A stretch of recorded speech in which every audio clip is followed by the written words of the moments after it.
I find this pattern where when I am most focused on myself, I'm always thinking about how I look, how I sound, what people think of me, how well I'm doing, all that sort of stuff. When I'm most focused on those things, I am most miserable.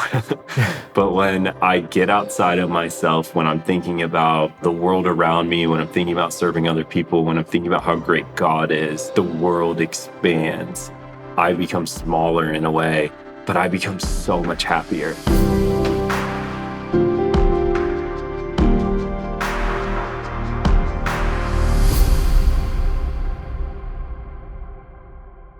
Greg Basch, welcome to the podcast today. Thank you. It's so good to be back. I wanted to start with a quote that you reference in your Substack, which I was just telling you before we hit record. I love your Substack. I think what you share there, the thoughts that you are working through and processing are brilliant. Yeah. So I'll link to all that in the show notes. But there's a quote by G.K. Chesterton that you mentioned in one of your articles: how much larger your life would be if yourself could become smaller in it. I want to hear you talk about that and the road that that's led you on in this season of life. Yeah, that comes from, I believe it comes from his book, Orthodoxy, which I read probably once a year. G.K. Chesterton, he was a mentor to C.S. Lewis, and he's just a fascinating writer. I think he's worth reading just to enjoy his, way with words. But he tells the story of his journey from basically being a skeptic, kind of atheist, into, doing an exploration of the intellectual and philosophical foundations of Christianity, and then eventually converting to Catholicism when he was an adult. That's where that all comes from. And part of what that quote is speaking to, and what I have found to be so powerful in my own life, is we live in this world where kind of everything about the society and culture we're a part of is designed to magnify the self. And I think that's kind of built into our flesh too, is we are wired in our flesh to make the world all about us. But there is something so restorative and so refreshing about not being the center of the universe anymore. I come back to that all the time, because I think if I trace back the past several years of my life, I find this pattern where when I am most focused on myself, I'm always thinking about how I look, how I sound, what people think of me, how well I'm doing, all that sort of stuff. When I'm most focused on those things, I am most miserable. But when I get outside of myself, when I'm thinking about the world around me, when I'm thinking about serving other people, when I'm thinking about how great God is, the world expands. I become smaller in a way, but I become so much happier. And I think that's part of the heart of what Jesus was trying to teach everybody when he was, with his disciples and preaching all these messages against pride and, magnifying the value of humility, and talking about how the first shall be last, and all these different things. Jesus modeled it himself. No one could have been more worthy of being the center of the universe, and yet Jesus knelt to wash the feet of his disciples. So it's this total kind of flip of how the world and how our flesh wants us to live. But I think when we pursue it, it's the most rewarding and the most fruitful way to live. So you write that there's a connection between awe and self-obsession. So there's the self-obsession part that you just mentioned, and how the more self-conscious, self-focused we are, the more miserable we are in a lot of ways. And you can look at that all across our culture. And I think everyone has experienced that in our own lives. How is awe the antidote to that? Yeah. I think because awe is an emotion, it's an experience we have that takes us outside of ourselves. And my journey with this began about 1.5 years ago. My wife and I, we went with a couple of friends to Iceland. We spent a week traveling across Iceland, which was, I think the rest of my life, I will look back and say, that was one of the most transformative experiences I ever had. Iceland is such a beautiful place. It's such a dramatic landscape. It's so diverse. I mean, you got to go, Wade. We got to go to Iceland together. You will see towering mountains. You will see black sand beaches. You will see glaciers and waterfalls and volcano. I mean, you get everything. And when you're in a place like that, it is impossible to not be struck with this just overwhelming sense of awe. And I realized as we were on that trip that it wasn't just admiring the beauty of the landscape around us. There was something spiritual about the experience too. It felt like, in a way, God was speaking to me like through the beauty of his creation. And frankly, when we went on that trip, I was in a really low place in my life. I was dealing with, probably some form of depression, and I probably had a low point of self-esteem. I was in a transition season and trying to figure out, who do I want to be? What do I want to do? What is my life going to be? And there was so much about that experience that was healing for me. And I think it's because it was because it was like a therapy of awe and just taking yourself out of the center and not looking in the mirror all the time. And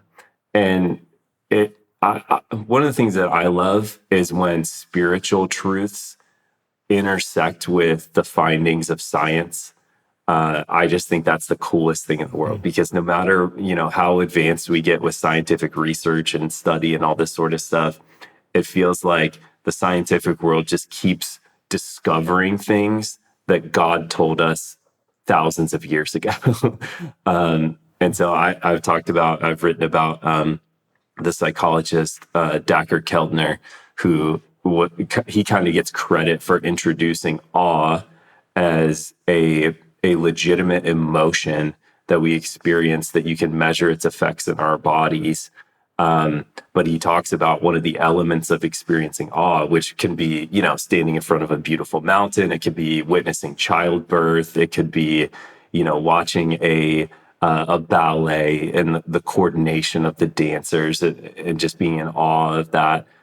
Any one of those can produce this response of awe in us. But one of the elements is what he calls the vanishing self. The vanishing self. And it's this idea that when we are in awe, the parts of our brain that are always thinking about ourselves quiet down, they turn down, and we step out of the center of our own consciousness, and we step out of the center of our own worlds, and we kind of lift our head and realize there's so much glory and there's so much beauty all the way around us, and we become small. And in a world where it's all about, self-actualization, it's all about pursuing your dreams and being the best version of you. Some people don't want to hear that. Like, I don't want to be small. I want to be the biggest version of me that I can possibly be. But we're not built to be the center. There's something that is so relieving, so healing about becoming small. Yeah, I was thinking as you were talking about that, how I've talked about him before on the podcast, but Arthur C. Brooks, who is a professor at Harvard, teaches the science of happiness. Yeah. One of the prescriptions he gives his students who are struggling with happiness or, this self-obsession is to remove all mirrors from your house. And that one step of not always checking to see how you look, right, or to evaluate your appearance. That's a small step to war against self-obsession in your life. So I think it's easier for me to find ways to do that than I feel like it is to find ways to bring awe into my daily life. Yeah.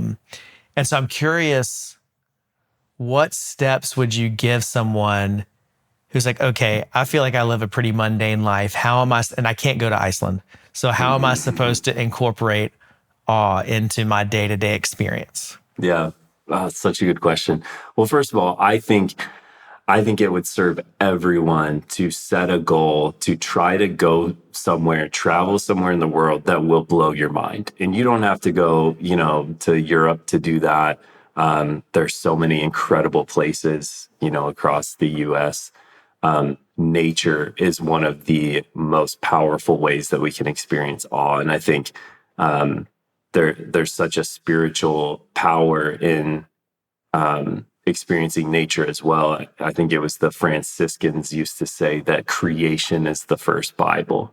Before the scriptures that we read every day were written, God had already written his word into the very creation of the world. So I do think there's something powerful about that.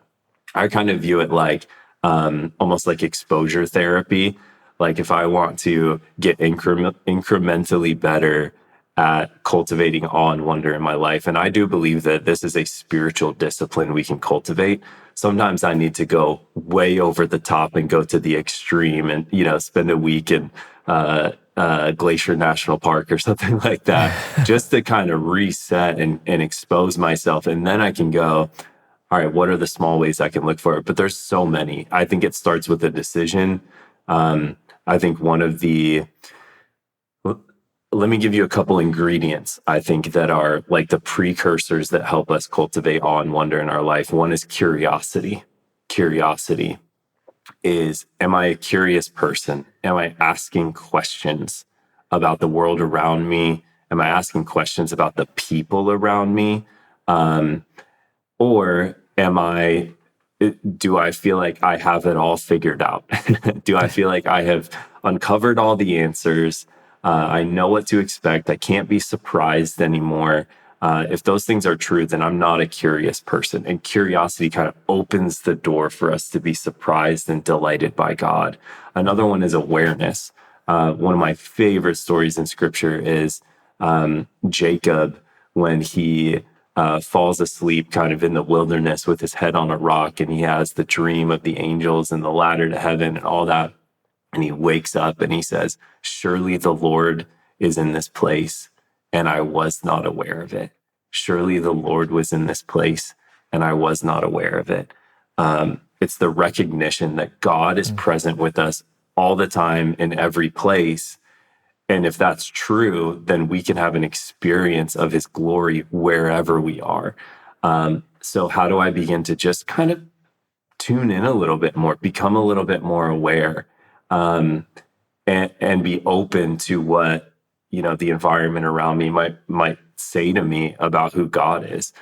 One of the recommendations that comes from that same psychologist, Dacher Keltner, is he recommends going on an awe walk, AWE, an awe walk. Literally go outside your door, take a walk around your neighborhood, and try to notice things that you've been overlooking. Just look around you. What are you seeing in the sky? What are you seeing on the sidewalk? The cracks in the sidewalk. How do the leaves look? What are you hearing with your ears in your neighborhood?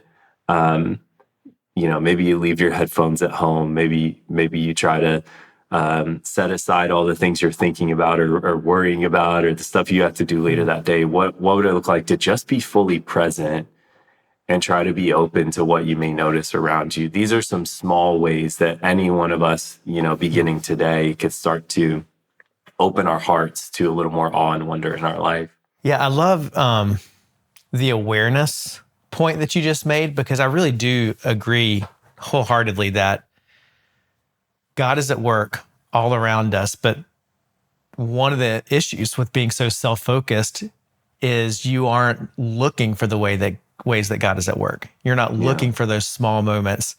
I mean, there's some really beautiful moments that you can have in a one-on-one conversation that really can be awe-inspiring moments if you recognize, gosh, look at all the things God had to do to bring the two of us together in this moment so that they could encourage me, or I could encourage them, or we could just laugh together. I mean, something like that we take for granted, if you really step back from it, you can find God in those moments.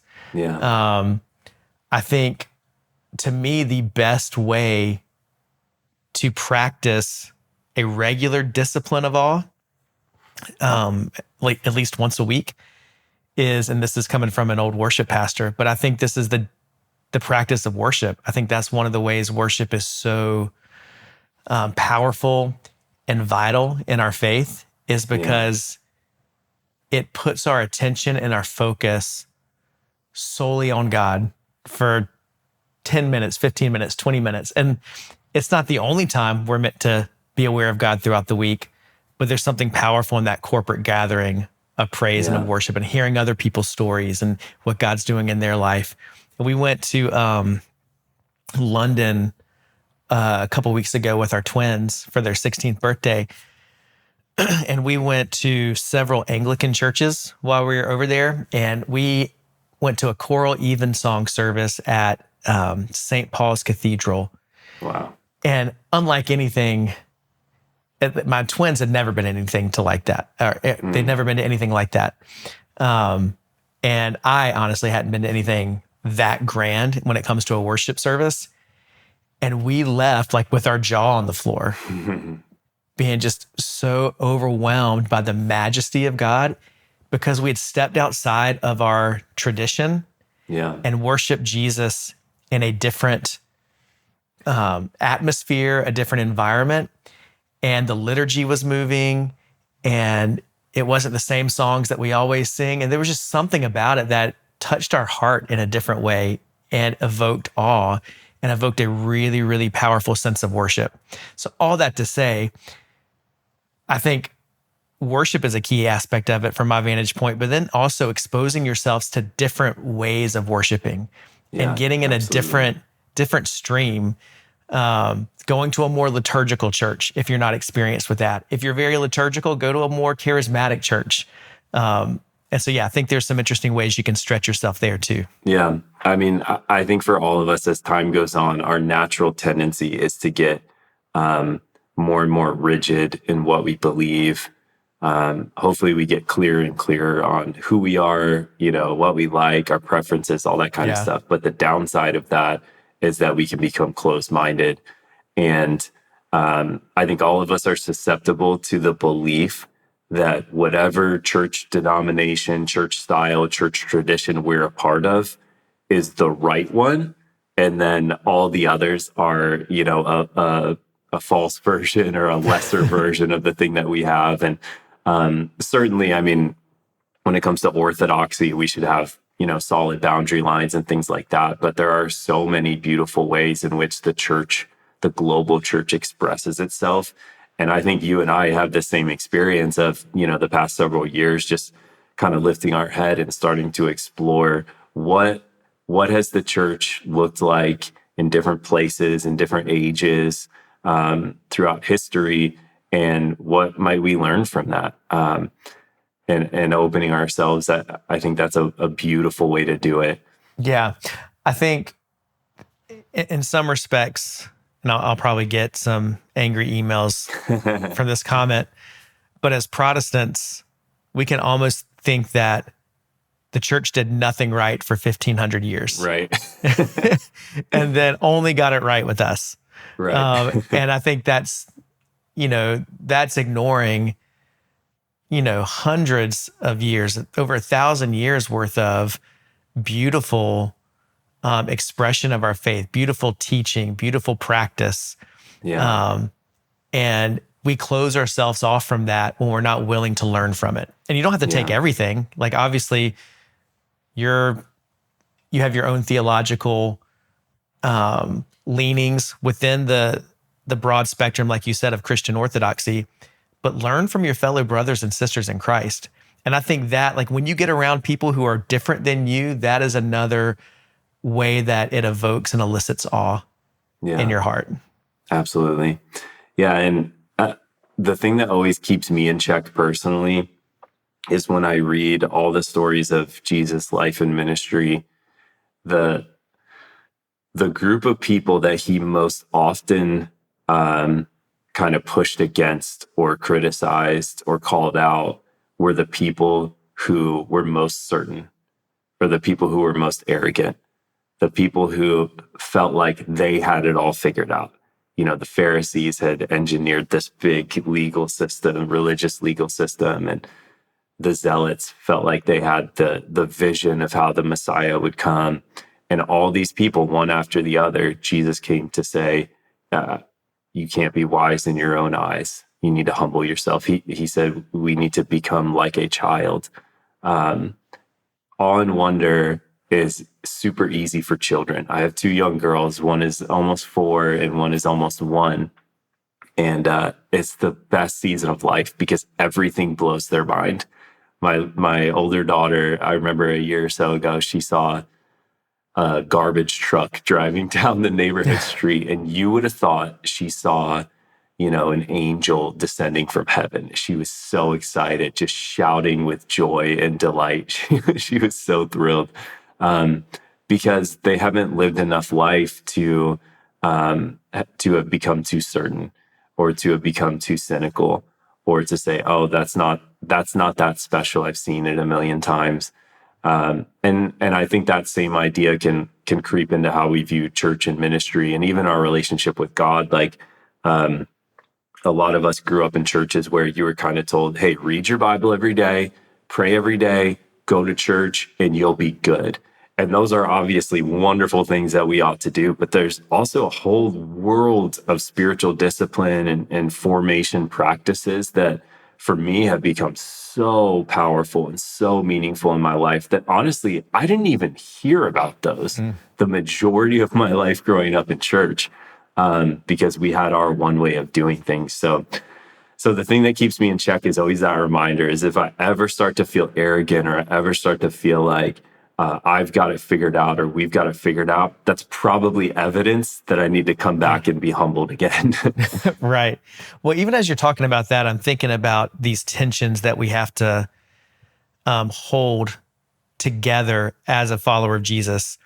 So I think there's certain things we have to hold as certain and be confident in. The divinity of Christ, salvation by faith in Christ alone. Things that are, like we said, orthodoxy. But then we have to, like you said, be open-handed and be willing to be humbled in other areas of being able to recognize God at work in ways that aren't familiar to us. Yeah. So how have you learned to hold those two in tension? Like, there are some things I need to plant my flag on and say, this is what I believe. This is who I believe God is. This is what the scriptures say. But then also, I need to be open and willing to learn in ways that aren't familiar to me, or to have certain perspectives that have held all my life challenged as well, and be willing to humble myself. Talk about that tension. Yeah. I think you nailed it, which is, what are the core truths that kind of serve as the foundation of our faith? Those are the things that ought to, remain solid. But there's a lot beyond that that can be questioned, and probably ought to be questioned. There's a lot of, negativity that's been put over this idea of deconstruction. But I think any maturing Christian is going to have a phase, or maybe multiple phases, where they're going to stop and they're going to kind of question the way that they've been raised up in the faith. I think that's a healthy thing. That's something we should be excited about and want to cultivate. So it's understanding, what are those core truths that hold everything else up? And then what have we built on top of it that maybe we have taken something that we could regard as a secondary or tertiary preference and elevated it to the point where it's become primary, and it doesn't need to be. One of the things I have loved in just exploring more of the historical Catholic faith, and many of the Catholic mystics and the early church fathers and stuff like that, is there's such a reverence for the idea of mystery. That's a word I did not hear very much growing up in Protestant churches. Mystery. And you can understand why. I mean, the movement behind a lot of the Protestant church streams was around biblical understanding, biblical knowledge, theology, having these kind of systematic explanations for what we believe and proving them with scripture. Again, all wonderful stuff. But there is an extreme where you can go too far with that, to where you have boiled down the God of the universe, who created the world out of nothing, who sent his son into the world, who's performed all these miracles, who's given us scripture, and all these diverse sources. We can boil it down almost like it's an academic dissertation, and we will leave the mystery out of it. And that is the tension I think we have to live in. I think it's good for us to pursue understanding. I don't think it's a good way to approach things to say, well, God is, God's omnipresent, God's omniscient, I'm not, so it's not even worth pursuing. I think the pursuit of knowledge is always good, but also understanding that on this side of heaven, we will not arrive. I think that's one of the beautiful lessons out of Solomon's life. Is King Solomon was regarded as the wisest man who ever lived, right? But he also recognized that he could never achieve wisdom. And that's part of the essence of the book of Ecclesiastes is I pursued wisdom, and where did it leave me? It was like a wind that I could not capture. So the pursuit is good, but feeling like I can arrive at bulletproof understanding of God is I think a fool's errand. There should be a healthy respect for mystery. And I got to tell you real quick, I was hoping we would get here, but my favorite section of scripture these days is the end of the book of Job, the last few chapters, starting in Job 38. The whole first part of Job is, Satan steps in, does all these terrible things to Job, and then Job is just commiserating with his friends and trying to process what's happened and trying to make sense of what God has allowed to happen in his life. And it's this on and on and on conversation between him and his friends, trying to figure it out. And then you get to the end of the book of Job in chapter 38, I think, and God steps in.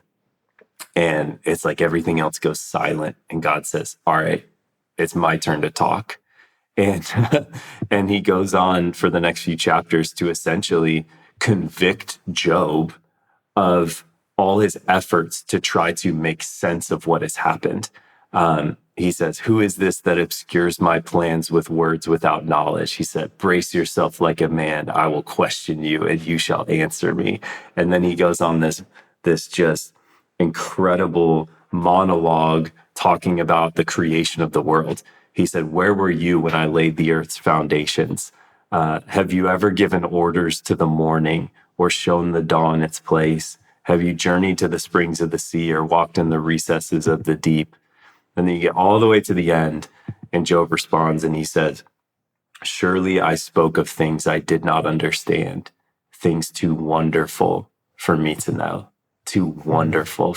And that gets me back to that idea of awe and wonder is, we should pursue understanding. We should grow in our knowledge of the things of God and of Scripture. We should stand on, solid theology. But at the end of the day, there always has to be that space to say, some of this is too wonderful for me to know. Yeah. And maybe our place is not to know everything, but to lean into that experience of trusting God in the mystery that we haven't figured out yet.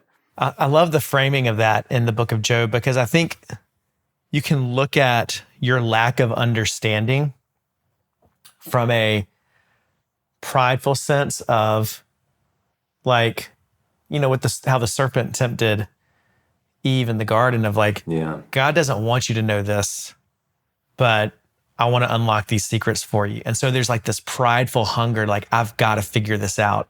Yeah. But if you can actually say, no, there's wonderful things that I can figure out, but then the mystery itself of when I hit my limitations and realize how much bigger God is beyond my limitations, there's so much beauty and awe and mystery there. And that leads you to worship, that leads you to surrender.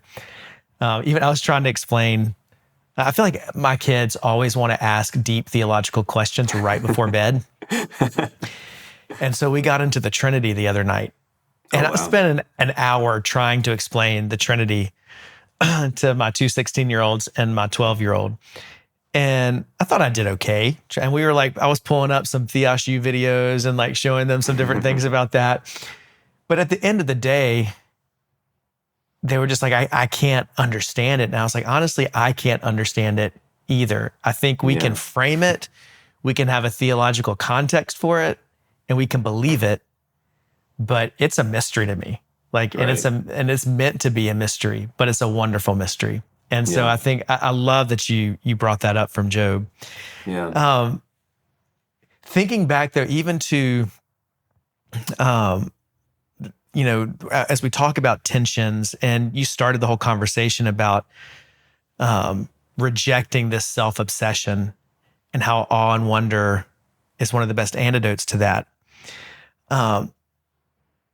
Where is the place though for a follower of Jesus to say, okay, I don't want to be self-obsessed, but I do know that God has given me this one life to live, and he's given me certain gifts and talents that I want to steward well. And you yourself said there's certain spiritual disciplines and practices that have led you to formation, which discipline involves a sense of, well, I've got to focus on my own life and the areas that I want to grow. So how have you balanced a healthy, God-honoring ambition and desire to make the most of what he's entrusted you with, and keeping that from crossing over into self-obsession? Yeah, it's a great question, because that's something I've wrestled with my whole life.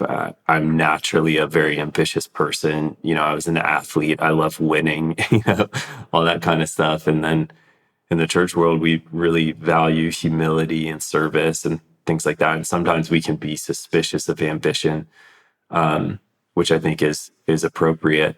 To me, at the end of the day, it's just the question of what's the end game? What's the scoreboard here? Because if me exercising my gifting or exercising my ambition is designed to achieve, results for my own satisfaction or my own status or my own wealth, none of those are bad things in themselves, but they're really bad end games when it comes to the kingdom. We have lots of examples of people who were faithful and obedient and humble in pursuing God's call in their life. And it resulted in a lot of worldly success for them, but it wasn't what they were after. On the flip side, there are so many, faithful saints throughout history who have served God with their whole heart, and it led them into suffering, and it led them into loss, and it led them into incredible hardship. It led them in, many of them into martyrdom.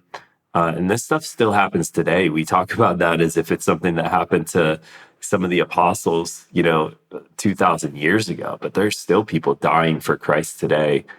And the reality is, here's another mystery, is why does God choose to elevate some of his servants into worldly success? And why does God allow some of his servants to experience the hardest worldly circumstances they ever could? And I don't have the answer, but I think the lesson from it is worldly success can't be the goal or the driving reason behind our decisions. And then the flip side of that is escaping or avoiding hardship cannot be our compass for how we make decisions about our calling. I think one of the things we have to be very, very careful of in the church is equating God's activity in our life with the evidence of blessing as defined by worldly success. I got healed of my disease, therefore God was working in my life. Well, what does that say about every person who didn't get healed? Did that mean God wasn't working in their life? Of course, it doesn't mean that. It means God is working in ways that we often can't calculate. And we are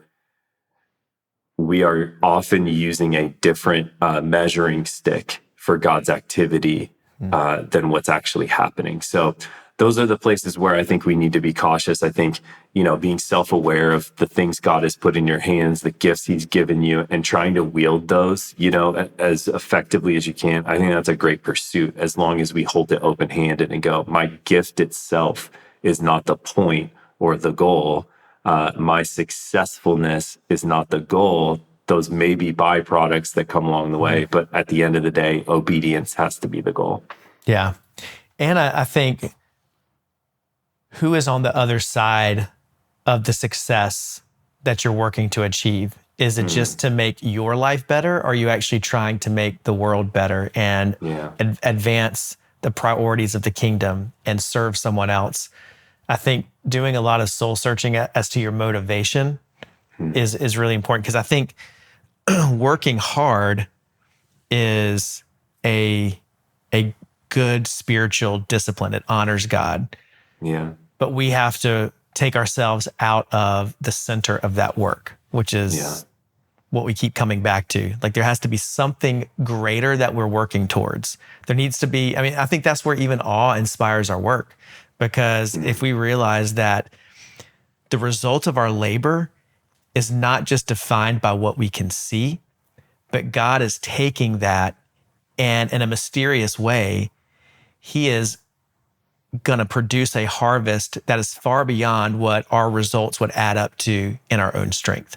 And I think there's a sense of awe and really stepping back and realizing, even like you look at a seed and you meditate on how God takes some seed, some very small thing that is planted, it's buried, it dies, and it produces such a wonderful harvest.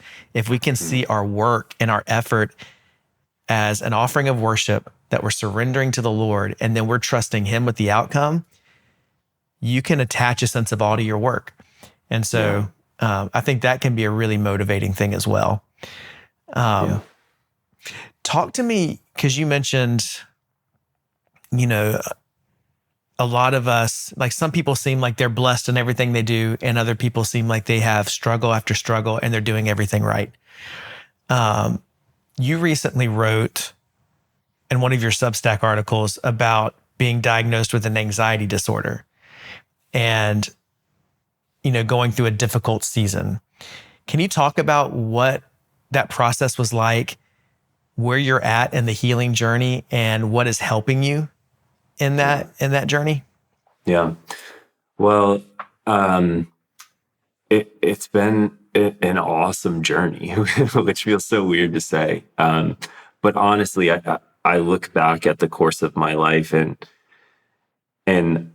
if I could point to all the hardest, most challenging seasons I've walked through, I would also say most of those were the seasons where I felt closest to the Lord, where I felt like God was speaking so clearly and doing so much inside of me, even when I felt like my circumstances were not what I wanted, or, I was afflicted in one way or the other.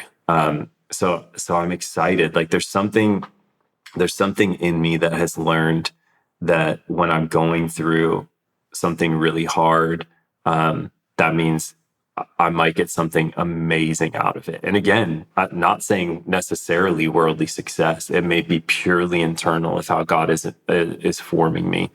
So I feel like I've learned a lot. I mean, it's caused me to press into him, sometimes out of desperation, sometimes out of just pleading with the Lord to step in and help me. But that's not a bad place to be, the danger of success, or the danger of not going through anything hard, is that we can begin to believe that, we've got it on our own, and we can, visit God once in a while and say thank you, but we got it taken care of. We're solid. So, it goes back to like Paul's thorn in his side. It was the thing that always kept him close to God. And although it may hurt, it's the kind of thing that as we mature, we can be really grateful for. In terms of what's helping me, a lot of basic things, just being very aware of how, my mind, my body, my heart, my soul, all kind of work together to determine, the condition that I'm in. I love when, Jesus in the Great Commandment said, love the Lord your God with all your heart, soul, mind, and strength. I think the point he was trying to make is love God with your whole self, not just with part of you, with your whole self. And he was laying out kind of these different elements, these different angles of who we are. And I believe all those work together. They're all intertwined. So if something is off in my body, it might have an impact on my soul.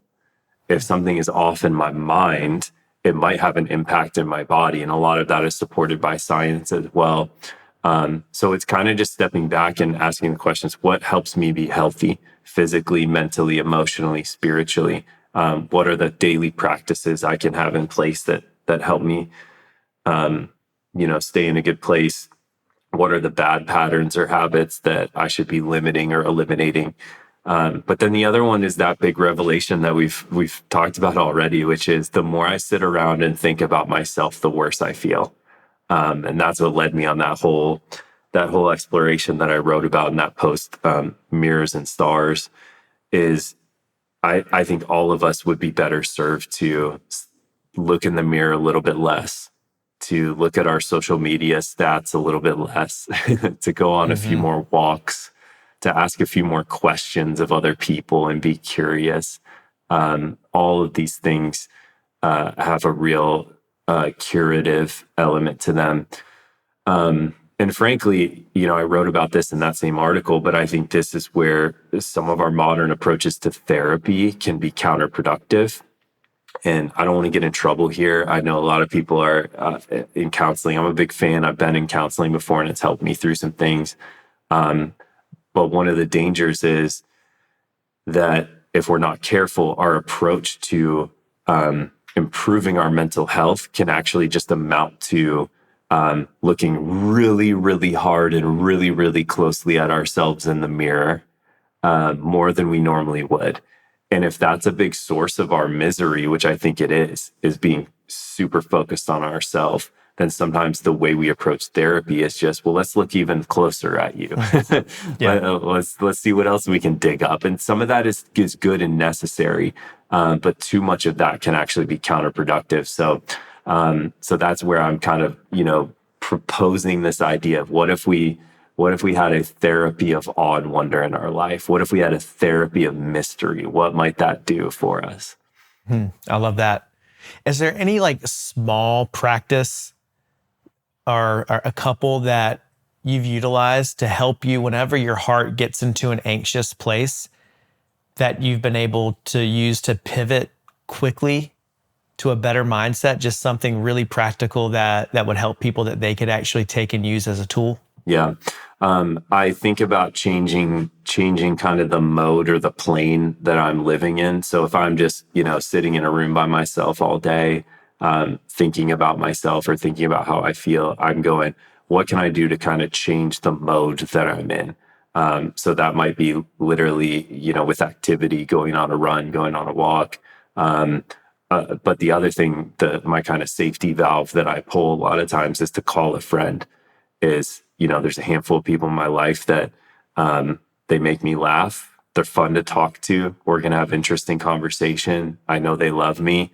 I'm not even necessarily calling to say, here's all that I'm going through. Can you, be my shoulder to cry on? Sometimes we need that, but sometimes I need somebody to just help me think about something else. Sometimes I need somebody to help me, laugh or zoom out or realize that my world is not so small, that I'm the center of it, that there's other things going on.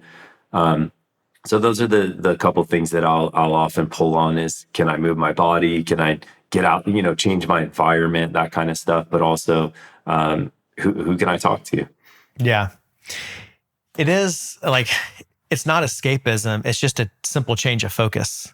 Because I think so much of the practices that you've talked about throughout this whole episode are ways that you're dealing with the issues that are there. And that's why therapy in the right context is really helpful. Right. But there have to be ways that you can just quickly shift your perspective, shift your focus off of yourself onto someone else, onto something that energizes you, that brings you life, that creates a state change. Even this morning, it's funny, as you're talking about that, we were talking to our girls about, because they, like all of us, can sometimes have the tendency to go negative when something interrupts their day and then it feels like the whole day is ruined. And so they were complaining about something tonight. Actually, it started with this. We were taking everyone to see a movie tonight because I go out of town tomorrow, and the twins really want to see this movie. Sydney does not want to see this movie. So she's all upset that she has to go see this movie. And so we're like, okay, how do you find the good in something you don't want to do?